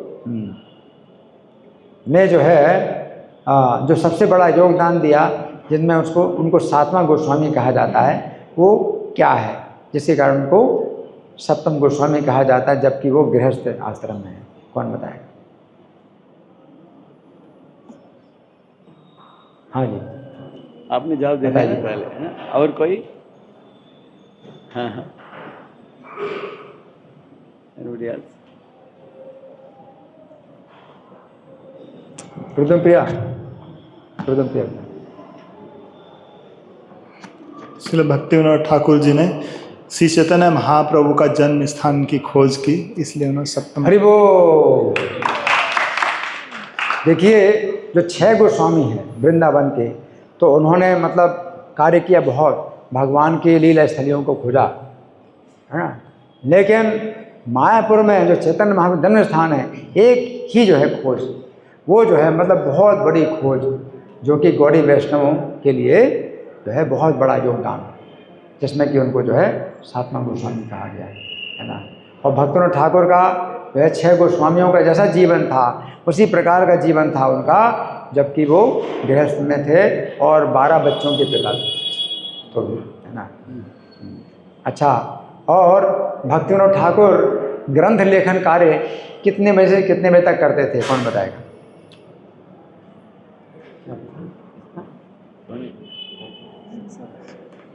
दिन में करते थे या रात में? रात में करते थे। रात में करते थे। कितने बजे से कितने बजे तक करते थे? 8 बजे से 4 बजे तक। 10 से 4 लिखते थे। 10 बजे 4 10 से 4 लिखते थे, 10 के पहले 8 से 10 सोते थे। है 8 बजे से 10 बजे तक सोते 8 से 10 तक तो रेस्ट करते थे, और 10 बजे लिखना शुरू कर दे। Correct. 10 बजे कोई नहीं आएगा मिलने के लिए। 10 बजे रात में 10 बजे कोई नहीं आता मिलने के लिए। उस समय जो है बिल्कुल निर्बाध है, कोई बाधा नहीं होती लिखने में, उस समय लिखा करते हैं। और उन्होंने जो ग्रंथ लिखे वो कौन कौन सी भाषा में लिखे? बंगाली और इंग्लिश, 2 भाषा में उन्होंने ग्रंथ लिखे। और उन्होंने जो है जो युक्त वैराग्य का सिद्धांत में जो है उन्होंने कौन सा कार्य किया, कौन बताएगा? युक्त वैराग्य, रूप गोस्वामी का युक्त वैराग्य है ना, कि हर चीज़ को भगवान की सेवा में लगाना। तो उन्होंने जो है कौन सा कार्य किया? हाँ जी, हाँ जी, आप बताइए। प्रिंटिंग प्रेस उन्होंने जो था हाँ, हरि बोल। जो टेक्नोलॉजी है, छपाई की टेक्नोलॉजी, उसका प्रयोग भगवान की सेवा में किया है ना। तो वो ऐसे आचार्य नहीं थे, ये पहले आचार्य, भाई हमारे पूर्ववर्ती आचार्यों ने ऐसा नहीं किया, हम भी नहीं करेंगे, है ना। तो उन्होंने वो ताल पत्र पर लिखा, हम भी ताल पत्र पर लिखेंगे, ये नहीं है। अब छपाई में कितना सुविधा है कि एक साथ आप जो है करोड़ों किताबें छपवा सकते, और ऐसे लेखन कार्य करोगे तो कितना लिख पाओगे, है ना, कितने नकल करोगे, कितना हाथ से लिखोगे, और छप जाती हैं, एक साथ लाखों किताबें छप जाती हैं। तो ये टेक्नोलॉजी का प्रयोग किया, जो कि बहुत कलयुग में क्या है, लोगों की स्मृति है नष्ट हो जाएगी, है ना। इसलिए पहले किताबें नहीं छपती थी, या किताबें लिखी भी जाती थी बहुत कम, क्योंकि लोग सुन करके ही याद कर लेते थे, है ना। तो सब कुछ बता देते सुन करके। लेकिन क्योंकि कलयुग में स्मरण शक्ति खत्म हो जाएगी लोगों की, तो फिर क्या करेंगे लोग, अपनी बातें जोड़ेंगे, कुछ घटाएंगे, और संदेश सही मिलेगा नहीं, है ना। तो सही संदेश के लिए ज़रूरी है कि किताबें आधार हो। तो प्रभुपाद ने सबसे पहला सिद्धांत दिया, बुक्स आर द बेसिस। आपके प्रवचन, आपका प्रचार जो भी होगा पुस्तकों पर आधारित होना चाहिए। सुन करके जो है आपको कुछ याद रहेगा, कुछ याद नहीं रहेगा, है ना, तो कुछ जो है गलत भी हो सकता है, इसलिए पुस्तकों पर आधारित होना चाहिए। तो भक्त विनोद ठाकुर ने, है ना। और रथ यात्रा के संबंध में किसी का कोई प्रश्न है, या मैं प्रश्न करूं? मैं प्रश्न करूं? ठीक है, तो मैं प्रश्न कर रहा हूं। तो चैतन्य चरितामृत में कृष्णदास कविराज वर्णन कर रहे हैं कि भगवान का जो रथ है वो सोने का पर्वत सुमेरु के जैसा है, ऐसा है, सुमेरु पर्वत जैसा है ना। अब ऐसा आप कहें कि भाई 84 लाख योजन ऊंचा सुमेरु पर्वत है, और ये रथ जो है भगवान का जो रथ है वो कितना होगा, 20 फुट 30 फुट होगा। तो कैसे आप मानेंगे, कैसे आप समझेंगे कि सुमेरु पर्वत जैसा ऊंचा है? इसको आप कैसे, उत्तर क्या है? हाँ जी। और आपको दूर से देखने में भी बहुत ऊंचा लगता है, रथ को दूर से देखने में भी बहुत ऊंचा लगता है। रथ है ना, रथ नहीं, लेकिन फिर भी कितना ऊंचा है सुमेरु पर्वत? तो 84 लाख किलोमीटर, 84 लाख किलोमीटर को अगर आप 12 से तो 12 लाख 12 उसमें 12 से गुणा करेंगे 84, तो अगर एक करोड़ मान लो, 1 करोड़ किलोमीटर, तो 12 करोड़ किलोमीटर होगा। 12 करोड़ किलोमीटर है, मतलब करीब करीब सुमेरु पर्वत। तो 12 करोड़ किलोमीटर, और ये 20 फुट 30 फुट ऊंचा है, तो उसको कैसे समझेंगे? हाँ, जैसे आपने उदाहरण दिया था, श्री भगवान ने कहा पेड़ है, पेड़ के ऊपर अगर चंद्रमा देखते हैं तो लगता है चंद्रमा छोटा, पेड़ बड़ा। धन्यवाद, बहुत अच्छा। हाँ, कभी कभी चंद्रमा की ऊंचाई कही जाती, भाई चंद्रमा कितना ऊंचा है, बच्चे को दिखाते हैं, जब पेड़ की शाखा देखो, पेड़ की शाखा में चंद्रमा है दिखाई दे रहा है। अब पेड़ की शाखा कितनी ऊंची, चंद्रमा कितना ऊंचा है। इसी प्रकार से जब तुलना की जाती है रथ की सुमेरु पर्वत जैसा, तो दूर से सुमेरु पर्वत को देखोगे तो उतना ही ऊंचा दिखाई पड़ेगा, ठीक है ना, है ना। और प्रभुपाद के जीवन में, प्रभुपाद तो जगन्नाथ जी को भारत से नहीं ले गए थे, हैं, और राधा कृष्ण की सेवा पूजा के लायक तो भक्त लोग थे नहीं, है ना। तो जगन्नाथ जी ने कैसे लीला करी कि प्रभुपाद के समीप आए, बताइए, कौन बताएगा? हाँ जी। महात्मा ने और तो सुभद्रा और लेकर आया, उसके बाद शाम को लाकर करते और उनको लगा तो बड़ा वो बताते हैं। मतलब मालती माता जी ने आयात गृह में जब जगन्नाथ सुभद्रा बलते हुए देखा तो जगन्नाथ जी ने उनकी आँखों को खींच लिया अपनी तरफ, आँखों को खींच लिया और अंदर से क्या आवाज़ दी कि मुझे चुरा लो, मुझे चुराओ चुराओ और अपने गुरु के पास ले जाओ, मुझे अपने गुरु के पास मिलाओ, मुझे अपने गुरु से मिलाओ जगन्नाथ जी ने। और उन्होंने तुरंत उठा करके जेब वो थैले में डाल लिया। अब जरा से 2 इंच के जगन्नाथ जी थैले में डाल लिया, कौन चेक करेगा। और प्रभुपाद को देखा है, प्रभुपाद समझ गए कि जगन्नाथ जी स्वयं जो है मतलब आए मेरे पास में और वो संकेत दे रहे हैं, है ना, इस तरह से। और जगन्नाथ जी 2 इंच के जगन्नाथ जी तो मालती माता जो है उन्होंने एक प्रकार से जन्म दिया जगन्नाथ जी को, 2 इंच के जगन्नाथ जी को जन्म दिया। और उनके जो पति थे उन्होंने फिर बड़ा किया उनको, कितना बड़ा किया, 2 फुट का, है ना। तो माता पिता, यहाँ पर जगन्नाथ जी को माता पिता मिल गए, मालती माता हैं और श्याम सुंदर पिता। श्री जगन्नाथ रथ यात्रा महामहोत्सव की, श्रील भक्ति विनोद ठाकुर तिरुभाव तिथि महामहोत्सव की, श्रील गदाधर पंडित तिरुभाव तिथि महामहोत्सव की, श्रील प्रभुपाद की।